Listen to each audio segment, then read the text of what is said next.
کوئی جزیرہ تھا، وہاں کا سیاسی نظم یہ تھا کہ سال کی آخری تاریخ کو جو ان کا موجودہ بادشاہ ہوتا اس کو جنگل میں چھوڑتے اور نیا بادشاہ لینے کے لیے وہ ساحل پہ آ جاتا۔ جو پہلا شخص ساحل پہ اترتا اس کو اپنا حکمران مان لیتا، جو بھی حکمران بن جاتا وہ خوش ہو جاتا، حالانکہ اس کو بتا دیتے کہ ایک سال کے لیے تجھے منتخب کیا ہے، سال کی آخری تاریخ کو تخت سے اٹھائیں گے، باندھیں گے، جکڑیں گے، اور اسی جزیرے کے دوسرے کنارے ایک جنگل ہے جہاں پھالدار جھاڑیاں اور موذی جانور ہیں، وہاں تجھے پھینک دیں گے۔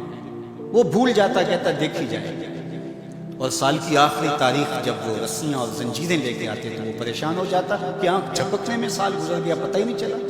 پھر روتا ہوا چیختا ہوا اس جنگل میں جاتا اور لوگ اس کو چھوڑ کے آ جاتے اور درندوں کا رزق مل جاتا، اور جو بھی آتا اس نے کبھی انکار نہیں کیا تھا۔ پہلی بار ایسا ہوا کہ جس شخص کو انہوں نے ہار ڈالے، گارڈ آف آنر دیا، تعظیم تکریم دی، سیلوٹ کیا، اس نے کہا یہ سب کیا ہے؟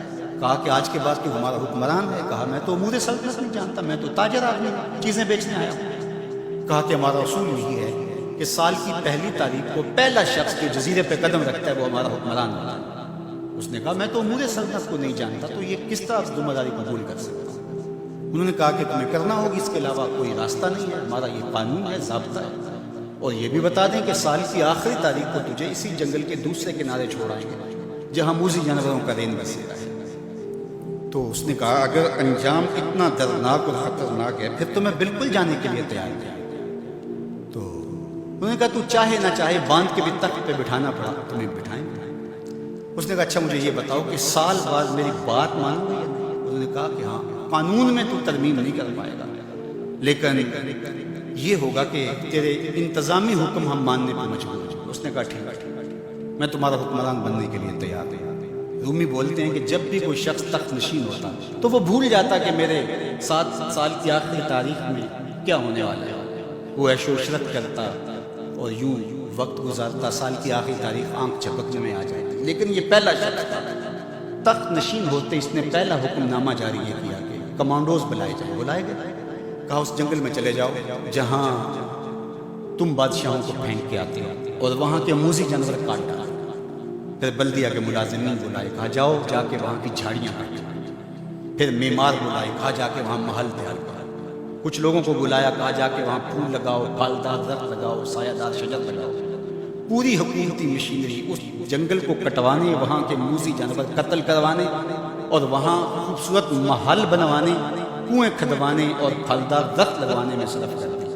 اب سال کی آخری تاریخ کو جب وہ زنجیریں لے کر آئے تو اس نے کہا کہ مجھے کیوں جکڑتے ہو، میں خود جانے کے لیے تیار ہوں، اس لیے کہ یہ اس تخت پہ آرام سے نہ بیٹھا، یہاں بیٹھ کے تیاری وہاں کی کرتا رہا جہاں اس نے جانا تھا۔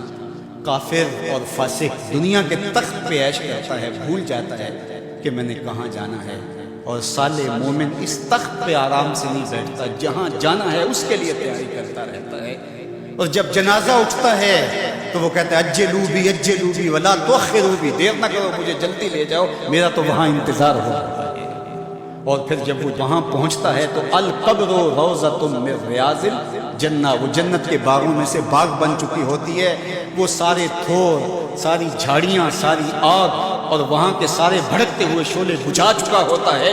اپنے اعمال کے لشکر بھیج کے ہم نے دیکھنا ہے کہ ہم یہاں آخرت کے لیے کچھ بھیج رہے ہیں کہ یہی سب کچھ لٹا رہے ہیں۔ دنیا کے مختلف ممالک میں جانا ہوتا ہے۔ تو ایک دفعہ میں اٹلی گیا تو وہاں ایک شہر میں مجھے کچھ دوست لے گئے، تو وہ چھوٹا سا گھر تھا، تو 20 سے 30 لوگ وہاں رہ رہے تھے۔ تو میں بڑا حیرت زدہ ہوا، تو میں نے کہا کہ آپ یہاں تنگ سی جگہ پہ 20-25 لوگ رہ رہے ہیں تو اتنی مشکل میں کیوں رہ رہے ہیں؟ تو کوئی بڑا سا گھر خرید لیں، آسودہ رہیں۔ تو انہوں نے کہا کہ جناب آپ ہمارے علاقے میں جا کے دیکھیں، 5-5 کنال کے گھر ہم نے وہاں شروع کیے۔ ہم یہاں کمائی کرنے آئے ہیں، عیش کرنا تھوڑے آئے ہیں، ہم تو چند سالوں کے لیے یہاں آئے ہیں، اس لیے ہم یہاں سے کماتے ہیں، بھیجتے وہاں ہیں جہاں ہم نے ہمیشہ جا کے رہنا ہے۔